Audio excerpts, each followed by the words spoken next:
Amigas, amigos, nos da mucho gusto saludarles. Somos Ricardo Marcos y José María Álvarez y estamos en su programa A Dos Voces. Bueno, podcast. De hecho, me gusta más el término de podcast. Quiero agradecer mucho a quienes nos han escrito. De hecho, la verdad, ahorita veo que hemos ido creciendo en esta comunidad de A Dos Voces, lo cual a mí me entusiasma y agradezco mucho los comentarios que nos van dejando ahí. Agradecemos ambos este diálogo que se va creando y también a quienes se han ido inscribiendo al canal, porque afortunadamente ahora sí semanalmente tenemos, aunque sea un pequeño crecimiento y eso es muy positivo para nosotros. Así que bueno, como siempre, sigan poniendo sus mensajes, compartiendo los podcasts y también diciéndonos sus opiniones y compartiendo sus puntos de vista, que han habido algunos muy interesantes, por ejemplo, al respecto de Los Planetas de Holst, que es un podcast pasado, que como quiera les recomiendo ahí buscarlo en nuestro canal de YouTube o en Spotify y revivirlo. José María, bienvenido.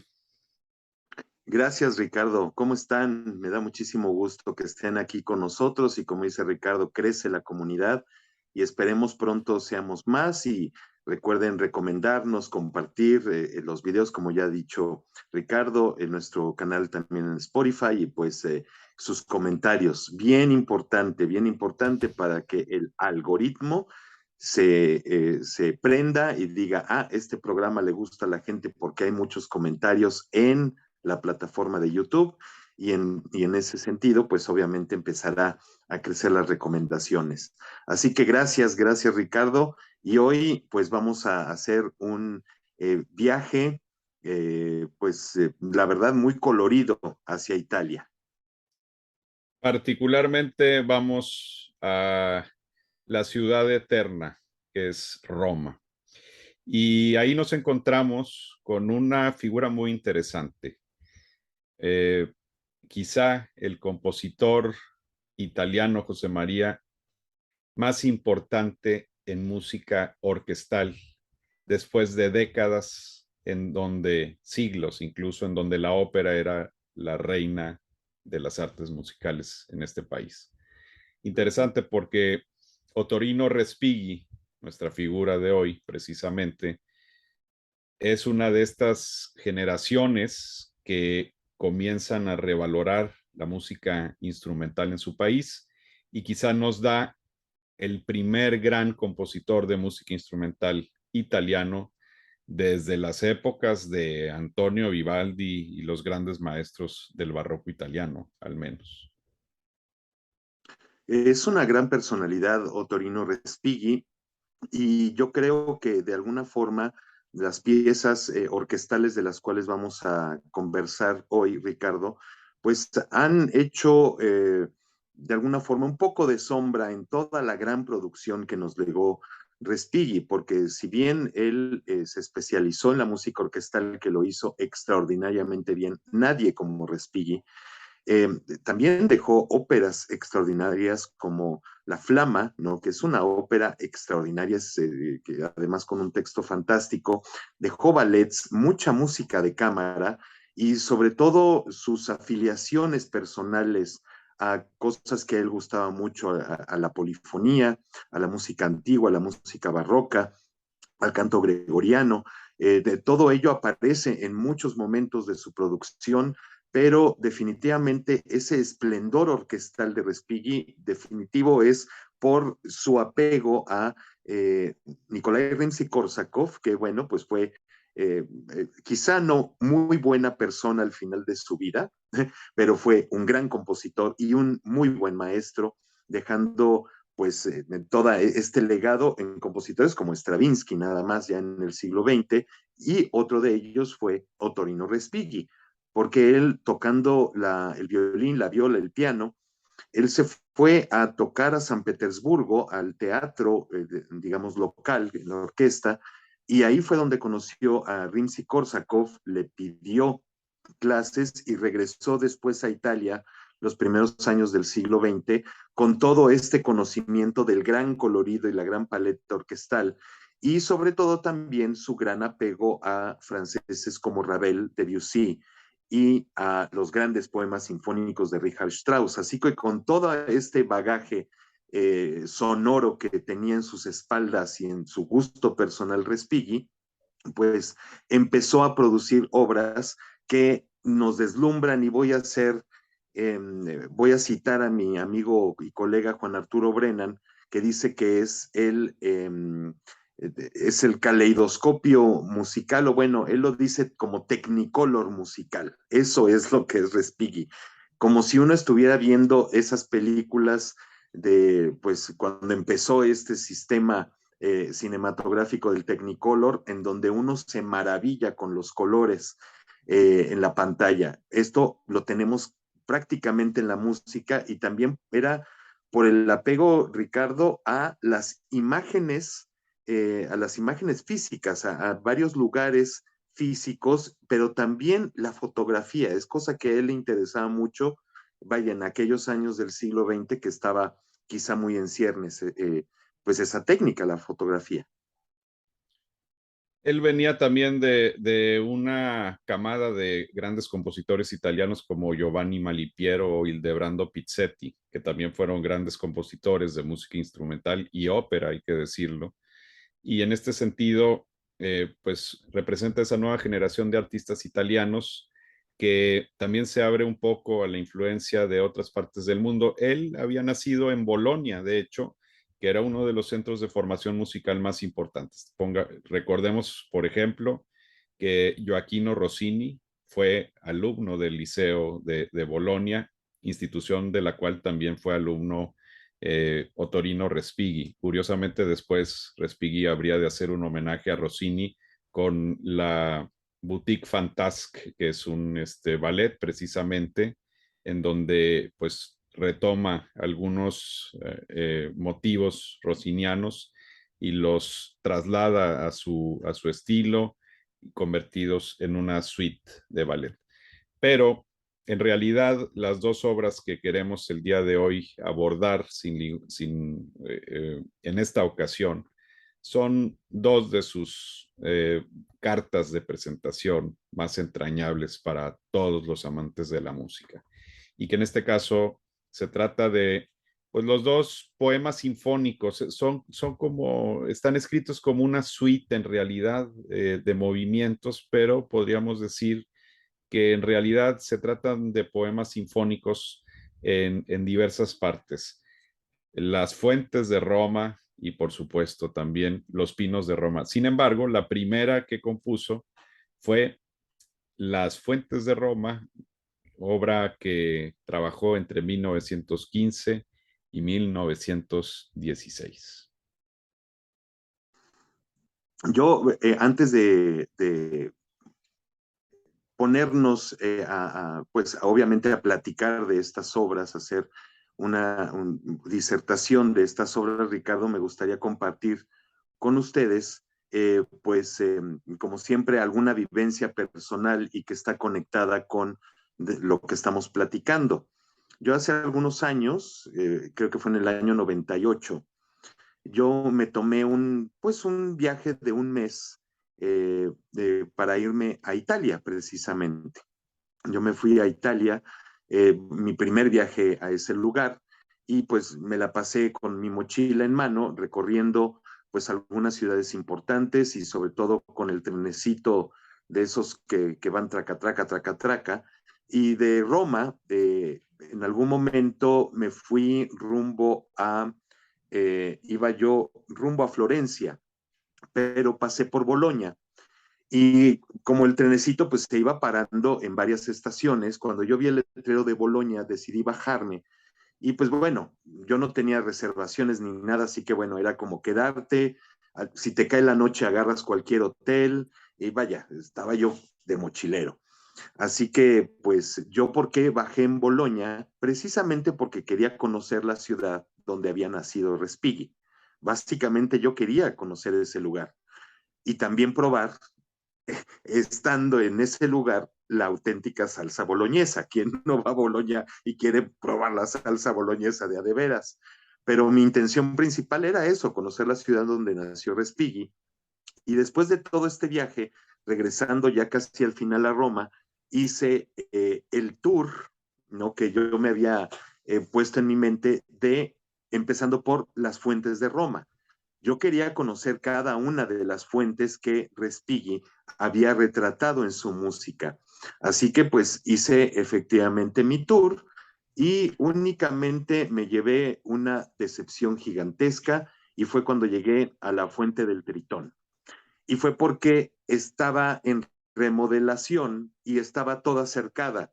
Entonces, pues cuando yo llegué a la fuente del Tritón, lo único que vi fue mamparas y no vi absolutamente nada, pero claro, el hecho de llegar a la fuente de Trevi, uno escucha Respighi y uno piensa que es una explosión arquitectónica maravillosa y en realidad, o sea, no lo es tanto, es una fuente muy hermosa, es también improbable que esté incrustada en esta fachada de un edificio. La verdad a mí sí me pareció muy hermosa. Claro, uno escucha, trata de escuchar mentalmente la música de Respighi y te imaginas otra cosa, ¿no? Te imaginas que la explosión acuática y bueno, pues una cantidad de cosas que no es así, pero gracias obviamente a ese recorrido que nos da Respighi de estas imágenes y de estos lugares geográficos o físicos en Roma, es que podemos imaginar una cantidad de cosas y él lo hace de una manera verdaderamente espectacular. El primero de su trilogía romana de estos poemas sinfónicos es justamente Las Fuentes de Roma, es de 1916. Y pues honestamente, al momento de su estreno, no le fue muy bien. De hecho, cuando estaba propuesto que se estrenara, hubo un bombardeo previo en Padua. Iba a dirigir Toscanini, el público pues no quería que se hiciera el concierto, etcétera, pues estábamos hablando de la Primera Guerra Mundial. Entonces se tuvo que pasar hasta 1917 el estreno, pero también la primera audición, comenta uno de los colegas de Respighi, que llegó del concierto a donde se estaba hospedando, tiró la partitura y dijo, mejor voy a escribir otra cosa. Esto a nadie le gustó, esto pues pero bueno, digamos que ahora tiene un éxito fenomenal simplemente porque es música de una gran factura y además, vaya, está muy bien hecha, toda la obra está muy bien pensada de principio a fin en sus 4 secciones. La primera de las fuentes de este poema sinfónico es la fuente di Valle Giulia all'alba. Es interesante porque nos lleva Respighi a un entorno pastoral, una fuente al amanecer, en donde podríamos también de alguna forma sentir al ganado pasando al lado de la fuente tranquilamente a pastar. Y nos recuerda también que, pues como cualquier gran ciudad, Roma se ha ido construyendo, creciendo a lo largo de los años y en algún momento, particularmente esta fuente inicial, estaba todavía como en las afueras o en parajes no tan citadinos. El día de hoy evidentemente ya no veríamos eso en la realidad, pero pues es un movimiento de gran belleza para comenzar este viaje, José María. Sí, y como tú lo dices, es lo que nos propone Respighi, los armónicos en los violines, de repente aparece por ahí un oboe que canta una melodía ciertamente pastoral. Imaginamos eso, la bruma cuando está amaneciendo, de repente pasa el ganado, pasan los campesinos, se empieza a abrir la bruma, empieza a calentar un poco el sol y todas esas sensaciones físicas nos las está poniendo en música Respighi. A mí me emociona mucho, por ejemplo, cuando ya va a terminar la sección, esos como destellos que se escuchan en el arpa, la celesta, plin, plan, plan, plan. No sabes si es las gotas del agua que caen en la fuente, los destellos que empieza a ver de la luz que ya empieza a calentar el día. Honestamente, cuando tú la escuchas, no sé qué opinas tú, pero tienes todas esas emociones sin conocer el lugar físico. Para escuchar esta música hay que abrir los oídos, tiene muchos detalles orquestales magistrales y ahí está finalmente la enseñanza de Rimsky-Korsakov, otro de los grandes maestros de la orquesta y del detalle orquestal. Y en eso Respighi se convirtió realmente en uno de los grandes de su tiempo. La siguiente fuente, que es la fuente del tritón en la mañana, parece conjurarnos la vuelta a la vida de esa escultura, o sea, juego de tritones, de ninfas acuáticas, comienza con una explosión orquestal en donde principalmente el sonido de los cornos es magnífico y esos trinos también en toda la orquesta y curioso, ¿no? Más que quizá una pintura o una postal o fotografía del momento, parece jugar Respighi con la idea de que la fuente toma vida, ¿no? Ujú.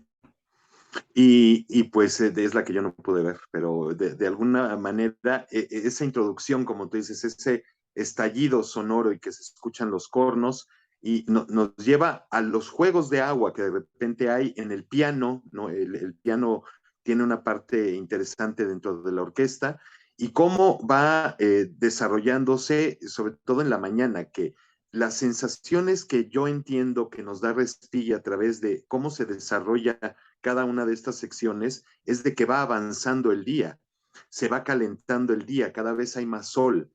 Entonces llega una parte espectacular que entre las percusiones, insisto, el piano, celesta, la forma como se oye a los alientos haciendo piruetas como si fueran juegos de agua, también está muy animado con el ritmo, con la intensidad de que estamos avanzando en el día, ¿no? O sea, es como una jornada visitando las fuentes, que fue lo que yo de alguna manera traté de hacer. Con la del Valle Julia, yo no llegué de madrugada, pero pues la fui a ver en la mañana y como tú dices, efectivamente está ya prácticamente dentro de Roma y mi decepción fue la del Tritón, y tratando de que fuera mediodía en ese viaje, cuando vas rodeando la esquina a encontrarte la fuente de Trevi, que es la parte siguiente, yo me iba imaginando, si estoy un poco loquito, pero yo me iba imaginando la introducción, que es como que vas a ver algo majestuoso, ¿no? Y yo iba caminando y cuando volteo y veo esto, claro, no fue lo que nos propone Respighi, que es un monumento sonoro gigantesco, ¿no? Que eso es lo que es la fuente de Trevi en música. Pues lo que te encuentras pues, es obviamente a toda la bola de turistas tirando sus moneditas, pero esta sección, vaya, ya es mediodía, ya el sol está sobre de ti y estás a punto de ver algo majestuoso. En este movimiento que tiene un cierto carácter solemne, ceremonial, grandioso, podríamos también escuchar a Neptuno pasando con su carroza a través de la escena, ¿no? O igualmente una fuente que parece jugar con la idea de que viene a la vida y es tanto una representación interesante de detalles que tiene la propia fuente, pero también con lo que significa desde el punto de vista de una composición artística, un cuadro que representa pues finalmente seres mitológicos y donde como figura principal está ahí Neptuno. Que en Neptuno también lo tienen en Monterrey, por cierto. No, bueno, con toda proporción artística guardada. Corramos un tupido velo al respecto de ese comentario.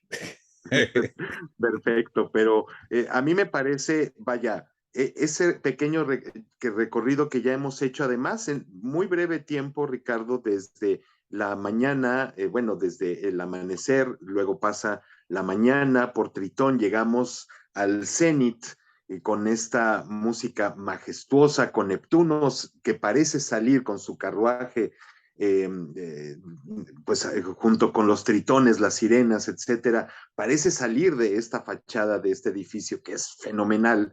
Eh, pues estamos justo en el cenit y todo eso nos lleva a la última parte, que es cuando ya, digamos, el sol empieza a meterse y se vuelven a escuchar casi estas como pequeños gotitas que están cayendo quizá del cielo o quizá de lo que nos salpica de la fuente y es hacia donde termina el poema sinfónico.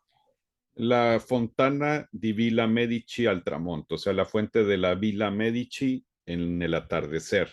Y aquí, además de las gotitas, podemos escuchar el tañido de las campanas, ya en el atardecer de Roma, y por supuesto el canto de los pájaros, aquí de forma orquestal, porque ya veremos después en el siguiente gran poema sinfónico del que vamos a hablar, que va a utilizar otra forma de presentar el canto del pájaro, Respighi. Pero por lo pronto, ahí está en este magnífico cuadro y que nos va a llevar, como dices, José María, una especie de arco, ¿no? Desde el amanecer, medio en la oscuridad, hasta el mediodía, y aquí volvemos a irnos apaciguando hasta terminar en una serenidad.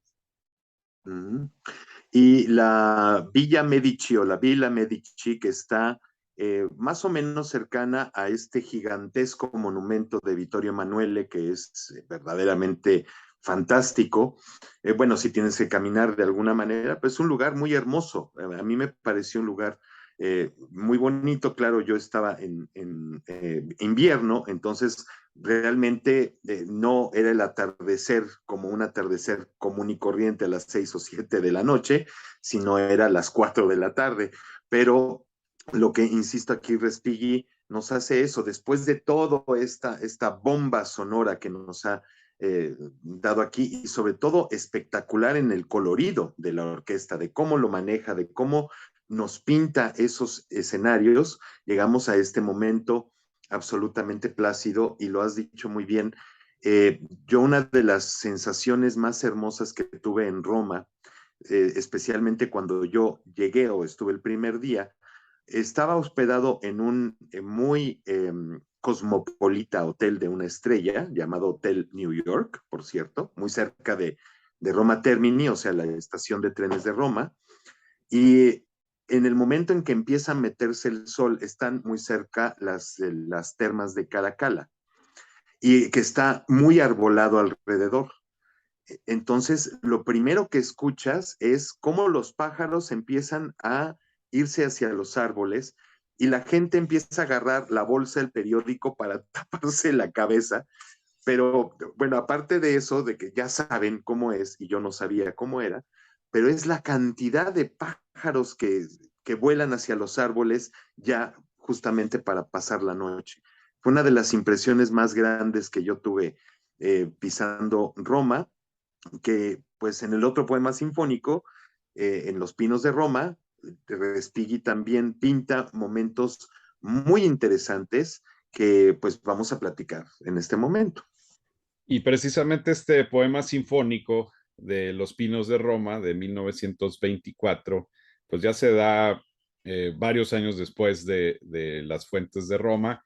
Sin embargo, es compuesto por Respighi con toda la intención de que fuera una mm, continuación del poema anterior y que va al final a dar una trilogía romana, porque nos faltarían las fiestas de Roma, que no vamos a abordar el día de hoy, pero eh, este es digamos, el centro quizá de esa trilogía de poemas sinfónicos, y en donde los pinos son una excusa para ahí sí presentarnos una serie de cuadros vivientes muy interesantes. O sea, aquí no vamos a escuchar necesariamente la descripción de los pinos como sí lo hace Respighi de las fuentes. Sin embargo, lo interesante es qué sucede alrededor de los pinos. E igual lo que logra aquí Respighi es darnos una especie de arco también a lo largo de diversos momentos de una jornada, pero en diversos lugares de Roma. Es interesante porque también ya para cuando compone esta obra, Respighi era el gran compositor italiano de su generación, líder de la escuela. Había tratado de establecerse también en Bolonia sin éxito en su ciudad natal y finalmente Roma le abre la puerta, sobre todo después del éxito de las fuentes, una vez que finalmente comenzó a difundirse en todas partes. Ahí se convierte en profesor de composición de la Academia de Santa Cecilia de Roma, que es una de las grandes escuelas, ahora sí, de música y establecimientos musicales de Italia en la actualidad. Así que en ese entorno ya bien establecido y con la popularidad le da a las páginas orquestales del siglo XX otra magnífica obra, Los Pinos de Roma, que abren José María con Los Pinos de la Villa Borghese. Que pues es básicamente un lugar de juegos, pues como él nos lo propone, donde hay juegos infantiles. Se parece escuchar una marcha de los niños que están jugando a ser soldaditos, en donde pues hay mucha alegría y mucho colorido, pero antes de eso, Ricardo, sí quiero hacer la aclaración. Uno piensa que los pinos de Roma pues son estos pinos como uno los imagina, los pinos canadienses que usamos para la Navidad. Y los pinos de Roma son muy extraños. Tienen una copa chata y un tronco muy largo, pero son parte, justamente son una de las partes pues, más importantes de todo el entorno romano. Uno ve pinos por todas partes y estos árboles que son muy curiosos, así como en Los Ángeles ves palmeras, aquí ves estos pinos que son achatados, o sea, que son como una cosa así, y este tronco tan largo, y pues uno, o sea, puede haber esa decepción de, yo pensé que era un árbol realmente interesante, pero no está pintando aquí Respighi al árbol en sí, sino al dónde se encuentran estos árboles y de lo que son testigos, como este lugar en la Villa Borghese, donde juegan los niños, donde las familias se encuentran, donde están pasando un muy buen rato, y también con ese gran estallido orquestal, ese caleidoscopio musical que nos propone Respighi de una forma inmejorable, o sea, cómo trata, incluye el piano, la celesta, el set de percusión con el glockenspiel, en fin, nos da una gran cátedra de cómo se debe de orquestar y claro, tiene que, pues, vaya, debe ser una orquesta y un director muy bien entrenado, pues porque no es una obra fácil, tiene muchos detalles que se deben de escuchar en las interpretaciones, si no suena como a una plasta, pero eso es lo que nos propone en la primera parte de Los Pinos de Roma. La segunda parte son los pinos cerca de una catacumba. No, no habla específicamente cuál catacumba o cuál acceso a catacumba, pero lo interesante es que vamos un poco a la atmósfera quizá de los primeros cristianos y vamos a encontrar aquí el canto llano. Es un movimiento solemne. Se nota ahí al Respighi interesado en la cultura musical del pasado y es interesante porque va construyendo un clímax acumulativo hasta esa parte en donde las cuerdas tocan en quintas muy poderosamente, ¿no? Pero es un movimiento que contrasta mucho con los juegos precedentes.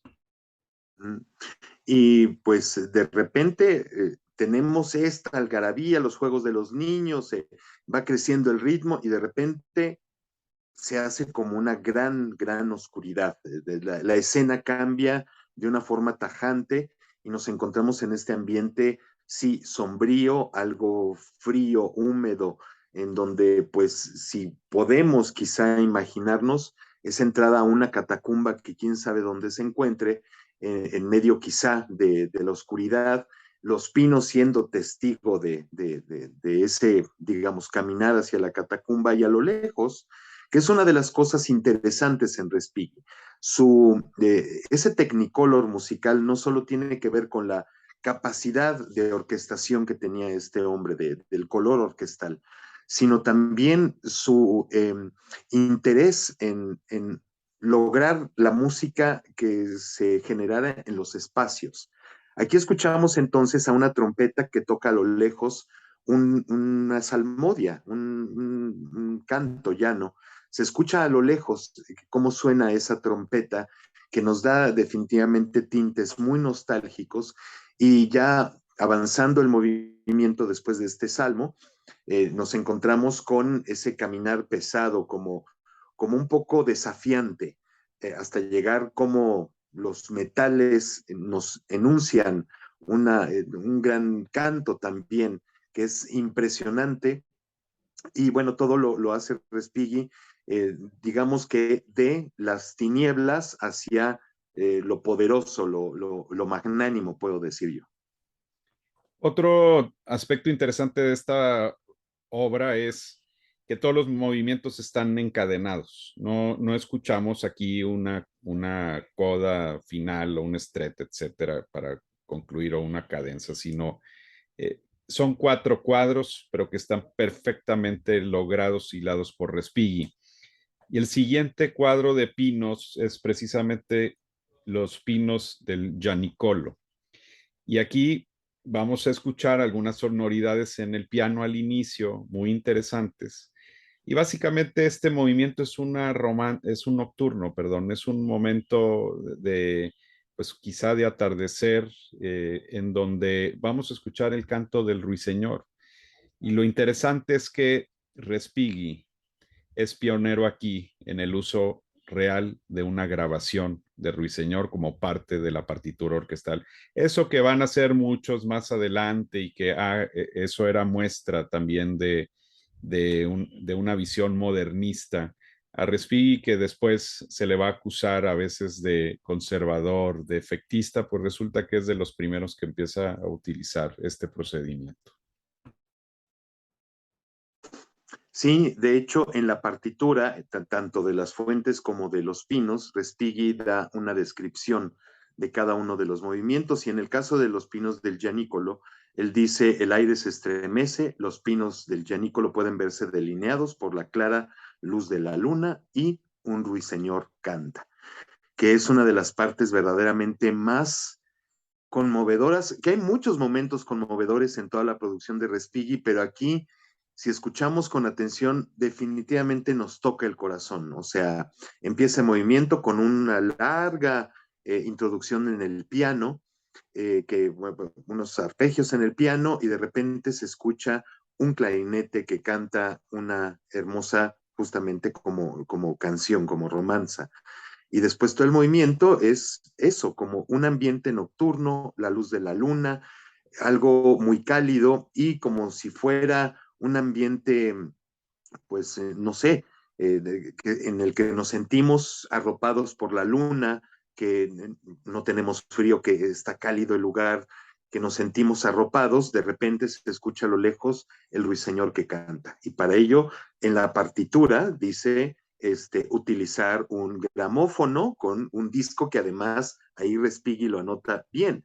El disco de efectos de marca tal, número tal, etcétera, etcétera, y se tiene que tocar de un compás al otro. Cuando termina la frase del clarinete, empieza a sonar este ruiseñor. Ahora, en muchas ocasiones no se puede hacer así y se utilizan estas flautitas con forma de un pájaro que se les pone agua para poder dar esa sensación, pero lo mejor, y sobre todo ahora con tanta tecnología, es poder tener un sonido similar al de un ruiseñor.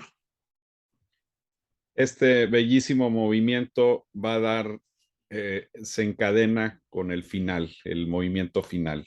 Los pinos de la Vía Apia, esta vía romana en su origen y que sigue ahí siendo un gran ícono patrimonial, cultural de Roma. Y podríamos imaginar en esta especie de marcha, que además es acumulativa, o sea, va como comenzando ahí en la distancia y de pronto va un tribuno, un centurión al frente de un batallón de romanos, porque es más o menos lo que nos trata una legión, vamos a decir, lo que trata de pintar Respighi, hasta esos clímax majestuosos. O sea, la marcha llega y nos encontramos a esa, pues a esa centuria, a esa legión frente a nosotros, pasando en toda su magnificencia. Y aquí hay un detalle que además algunos estudiosos lo han anotado. En la época cuando empezó a delinear Los Pinos de Roma Respighi, por ahí de 1922, aunque la pieza se estrenó en el 1924, Mussolini fue nombrado primer ministro por el rey Vittorio Emanuele. Y pues de alguna manera en 1922 se realizó la muy famosa marcha en Roma, que era en apoyo a Mussolini. Siempre se dijo que a Mussolini le encantaba la música de Respighi. Entonces, bueno, creo que tenía la única neurona que tenía Mussolini, quizá la utilizaba para que le gustara la música de Respighi. Respighi nunca fue político, siempre se mantuvo al margen, pero hay mucha gente que ha llegado a decir que ese sentimiento de marcha hacia la Vía Apia, hacia el Capitolio, como lo dice Respighi en su partitura, dicen muchos que quizá podría ser como un homenaje al ascenso de Mussolini. A mí no me parece así, sobre todo porque la obra fue una favorita de Arturo Toscanini. Él la estrenó y él la dirigió hasta que terminó su vida, la grabó y platicaremos también de ello. Y sabemos de los sentimientos políticos antifascistas de Toscanini y el apego que tenían Rossini, Respighi y Toscanini, así que no creo que eso haya sido posible. Respighi sí trataba de ser como muy ecuánime y pues cuando el duque se le ponía enfrente, bueno, pues era consecuente, era educado, pero tanto como que le dedicara este sentimiento de marcha hacia el ascenso, no lo creo, pero mucha gente sí se ha llegado a decir que podría ser posible. No sé qué opinas tú. Han querido de alguna forma a veces minimizar a Respighi con esa línea de apreciación de que si era musolinista o fascista y también que si es bombástico, sobre todo pensando, por ejemplo, en este magnífico movimiento que con todo respeto, cualquiera que ame la música, no me pueden decir que no se quedan emocionados con escuchar un buen final de Los Pinos de la Vía Apia. O sea, a veces incluso es de esta música que te emociona y que te pone la piel de gallina, o sea, si está bien interpretada. Finalmente, Respighi era un compositor que le interesaba hacer la música como él consideraba, no pensando si formaba parte de la evolución de la música o si esta idea a veces de que es que no, es que era conservador, pues al inicio no era conservador, claro, conforme fue pasando, estableció su estética, pero a poco todos tienen que ser revolucionarios en la música, es un absurdo, el día de hoy ya no, ya digamos, ese punto de apreciación para calificar a los compositores es absurdo. O sea, en algún momento nos hicieron crear que si eras reformista, eras gran compositor, y con todo respeto, el ser conservador no significa que seas un mal compositor tampoco. Entonces, a mí me parece que es buen momento para revalorar y reevaluar las formas en las que consideramos nosotros a la música, pues, histórica del pasado, de otros tiempos. Uh -huh. Y en estos pinos de la Vía Apia, nuevamente, Ricardo, surge este interés de Respighi de hacer esta sensación estereofónica en el teatro, en la sala de conciertos. Y pues, lo que propone es en el momento en que va avanzando este ejército, este cortejo, de repente escuchamos cómo los metales de la orquesta, trompetas, trombones, tuba, cornos, empiezan digamos, a dialogar estereofónicamente con una banda externa que está puesta en algún lugar alto del teatro, que también es trompetas, trombones, cornos, igual dar una sensación de estereofonía, de cómo pues nos da definitivamente esta sensación como militar, pero militar no tanto yéndose hacia, vaya, yéndose hacia una persona o hacia una ideología, sino en la grandiosidad de lo que esto se trata. Y pues esta obra, estrenada el 14 de diciembre de 1924 en el Augusteo en Roma, con Bernardino Molinari en la dirección, pues yo creo que como tú dices, nadie, por mucho que tenga sangre de atole o plástico en las venas, no puedes dejar de emocionarte cuando escuchas este final verdaderamente estupendo, que tú sabes que yo tengo un personaje llamado el Innombrable, director de orquesta, que ha dicho que es puro escándalo. Ese sí, no sé si tiene atole o plástico o no tiene alma, porque ha dicho, claro, hay muchos comentarios y siempre habrá gente que tenga su opinión, pero este personaje de la vida musical de México dice que Los Pinos de Roma es puro escándalo. Bueno, pues hay quienes han tomado estas partituras, hay quienes no las han dirigido, pero también es cierto que ya yéndonos a las grabaciones que hay al respecto, pues nos vamos a encontrar que desde Toscanini ha sido del interés de muchos de los grandes directores de orquesta y por supuesto, no sé si quieras comenzar hablando sobre la de Toscanini, pero en mi caso personal, yo descubrí estas partituras por las versiones de Karajan de los 70, si mal no recuerdo, no sé si es fines de 60, principios de 70, y que pues me parecen muy bien logradas. Esa música Karajan la hace muy bien, lo que es también estilo suntuoso, con una orquesta sublime, lo hacía muy bien. Entonces esa grabación yo la tenía en cassette y creo que es una buena, también es un buen punto para conocer esta partitura, pero sin lugar a duda, quien tenía también esta música desde sus orígenes es Toscanini, y eso es interesante también de escuchar. Sí, ese disco, pues yo creo que ya es legendario. Es en Toscanini con la orquesta de la NBC y está en la RCA. Bueno, pues ha cambiado mucho. Hay muchas ya reversiones o, bueno, reediciones de esta interpretación. Pero eso sí, Los Pinos de la Vía Apia los toma más rápido que cualquier otro director. Claro, viene la línea directa de Respighi a Toscanini, así que tenemos que ser francos de que Toscanini sabía lo que estaba haciendo. No es mucho de mi gusto oírlo en un ritmo más movido, que todos los demás que la hacen mucho más pausado, en el sentido como si fueran pisadas de este cortejo, de este ejército, pero que lleva obviamente a un clímax mucho más extendido que el de Toscanini, que es mucho más justo, es mucho más, digamos, constante el ritmo. Pero bueno, es una de las grandes grabaciones, e insisto, viene de línea directa del compositor, así que creo que aunque sonoramente no sea lo que las nuevas generaciones esperan, creo que hay que escucharla para entender de primera mano lo que quería el compositor. También por ahí está la grabación del propio Bernardino Molinari, que no es precisamente la mejor grabación por la técnica del sonido, pero pues también ahí nos indica directamente de quién estrenó la obra. Y pues me gustaría compartir aquí varias que, bueno, aquí tengo primero, mis primeros Pinos de Roma fue pues obviamente en LP, y Las Fuentes también. Este es el de Las Fuentes de Roma, y es un disco. Esta marca era muy comprada por un servidor y por muchos melómanos en México, porque eran grabaciones de otras casas disqueras como Supraphon,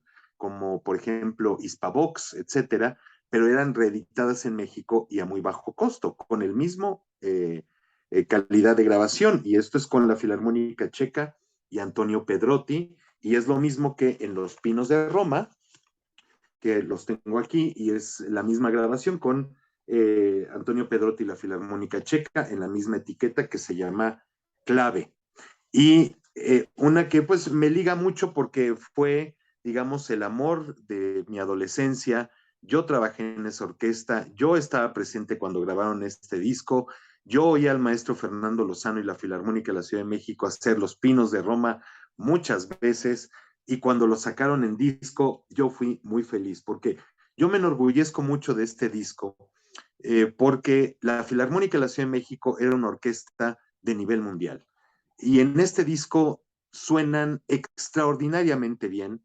Muchos músicos de la orquesta y muchos melómanos guardan este disco con mucho cariño. Bueno, vienen aquí las fiestas y los pinos, pero es verdaderamente una versión que no recuerdo que ninguna otra orquesta mexicana haya grabado después Los Pinos de Roma, pero yo se la recomiendo, está en las plataformas para escuchar.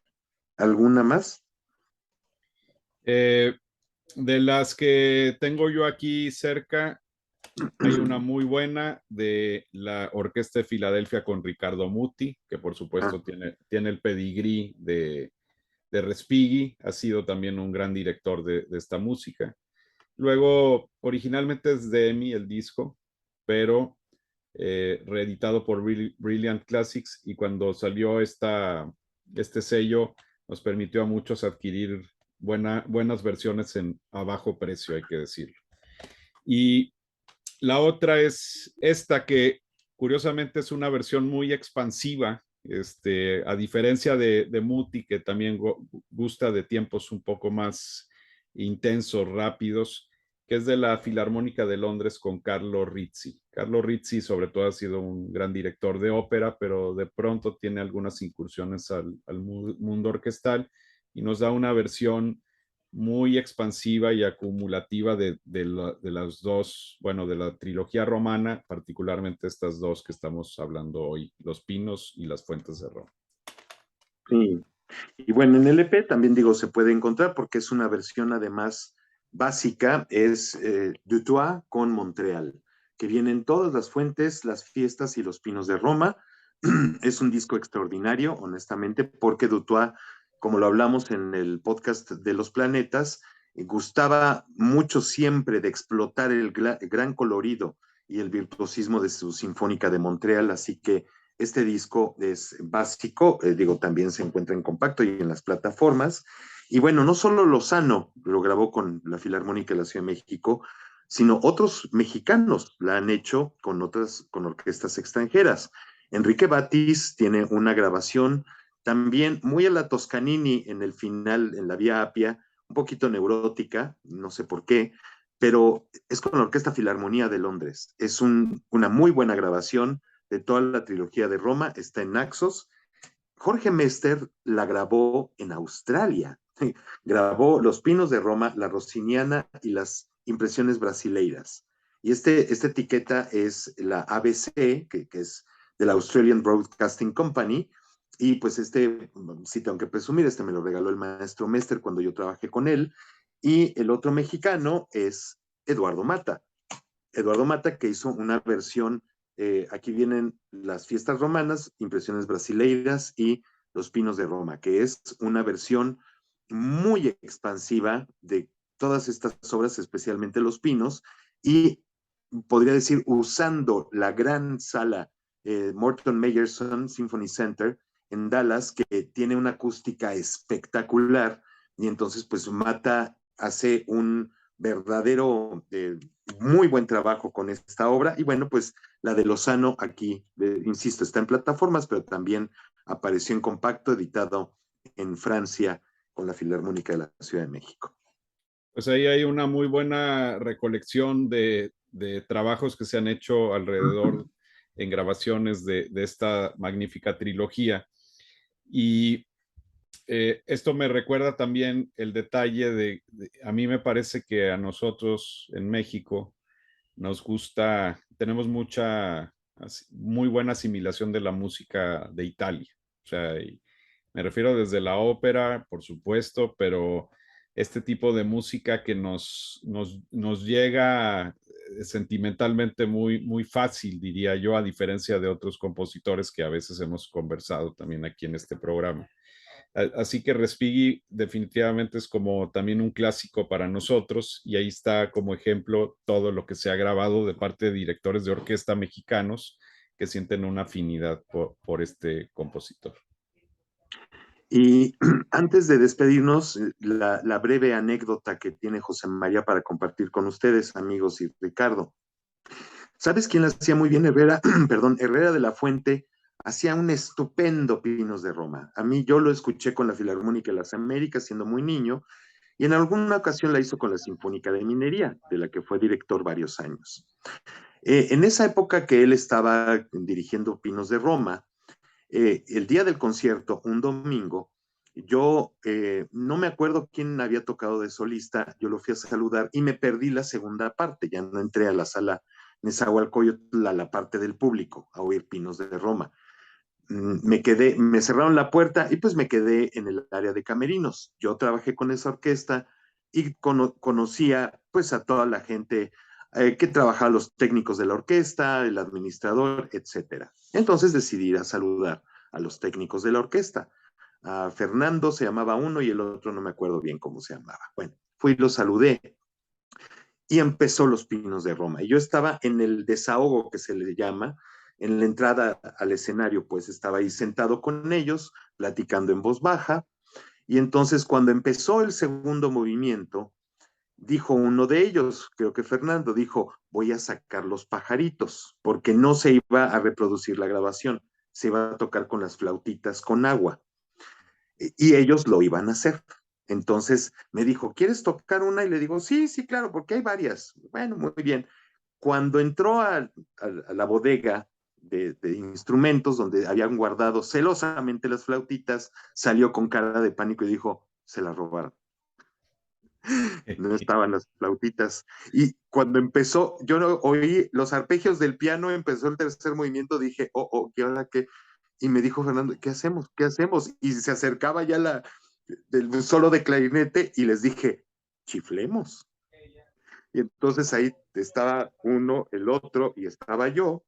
Abrimos lentamente la puertita del acceso al escenario de la sala Nezahualcóyotl y cuando el maestro Herrera voltea y cree que le va a dar la entrada a los pajaritos, pues empezamos a chiflar así. Y el maestro Herrera empezó a poner una cara, pero en lugar de ponerse como en pánico, en histeria, empezó como a reírse, o sea, porque nada más hacía esto y se empezó a reír y ya cuando terminó la parte, pues cerramos y me dijo, híjole, qué bien chiflamos, me dice uno de ellos. Así que bueno, pues y eso ha pasado. Hay otras anécdotas, por ejemplo, rápidamente, muy conocidas de Sinfónica Nacional hace muchos años, creo que cuando Herrera de la Fuente era director de la orquesta en los 70, 60, 70. Había un cornista, Vicente Zarzo, que era español, que era muy chistoso, dicen, que era vaya, era muy bromista, ¿no? Y entonces un día iban a tocar Pinos de Roma con Herrera de la Fuente y llegó Vicente Zarzo y le dijo al de seguridad de ahí de Bellas Artes, le dijo, oiga, va a venir un tío con una trompeta y va a querer debutar en Bellas Artes, no se lo permita, pues era el que iba a tocar fuera del escenario en el segundo movimiento. Y cuando llega este hombre con su atril y ya se pone con su trompeta, que llega el de seguridad y le dice, no puede, que no sé qué, y nunca se oyó el solo de trompeta a lo lejos. Y Vicente Sarso dicen que en el escenario estaba muerto de la risa. Claro, obviamente, pues ahí él provocó que no fuera una buena interpretación, pero de Los Pinos de Roma hay infinidad de anécdotas bueno, aquí les he compartido solo dos. Bueno, pues ahí están las historias. Esperemos que hayan disfrutado este podcast. Les agradecemos mucho, como siempre, su audición y sus comentarios. Y pues bueno, José María, nos hemos divertido hoy.